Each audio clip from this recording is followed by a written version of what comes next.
Time now to ask the expert. Here to answer your questions on heart health is Dr. Sonal Harder. How appropriate. All right, our first question is from Sue in Prescott. What are some tests to screen for heart disease? That is a good question. So besides the blood pressure and regular checkups on your cholesterol and blood sugars, there's a test called calcium score. It's a CAT scan. It's a type of CAT scan. Some insurance companies pay for it and cover it, but out-of-pocket cost is $100, which is, I don't think it's that much. But what it does is actually looks at calcium deposits or plaques in your blood vessels. So it's a good way to look at if you have plaque deposition and how much of it, and then discuss that with your primary care doctor on what is the next step. And I like that test personally for people who have family history of early heart disease or stroke. This is a good way to actually screen healthy patients. Oh, that is good. All right. Terry from Phoenix says, my cholesterol is high and I can't take statins. I've changed my I've changed my eating habits already and it's still high. I'm worried for my heart. What can I do? So Terry, I'm glad that you are focusing on eating habits as well, because that actually will have effect in long run. But there are other groups of medications we do use for cholesterol management besides statins. So there is something called Zetia, which is ezetimibe. There are 3 other groups of medications depending upon what type of cholesterol is abnormal.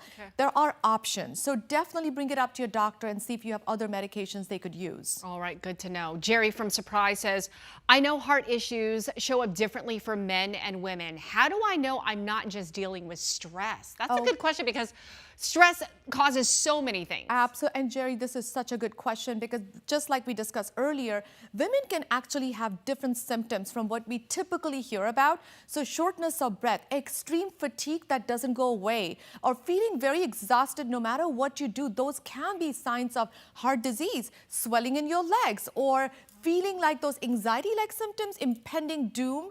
Those are, so when you have those symptoms, do not dismiss that. You know your body better than anybody. Check with your doctor, see what your risk factors are. Get some basic testing like EKG or an echocardiogram done when you are having symptoms that are not normal for your body. Yeah, bottom line, don't ignore it. Do not dismiss those symptoms. I always tell my patients, you know your body better than anybody else, and you know when something is different. Yeah, it's unusual. All right.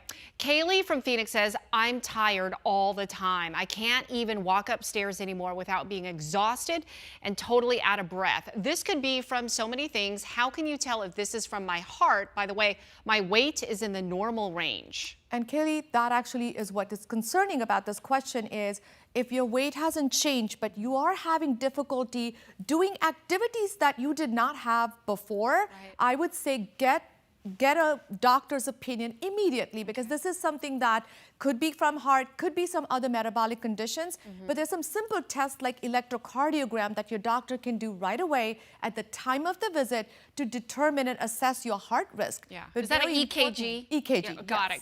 Okay. Exactly. Interesting. Okay.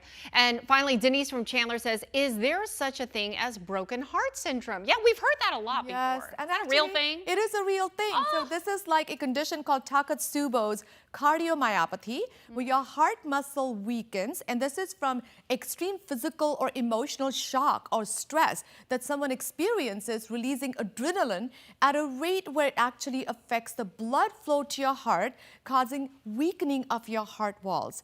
And so there is something called broken heart syndrome. Most people actually do well on medications and they recover, but happens from extreme physiological or emotional stress. I was going to say emotional, like a breakup, like a bad breakup? Yes, breakup, or someone's loss, or going through very stressful situations in life can actually lead to broken heart syndrome. All right, Sonal, thank you so much. So much good information.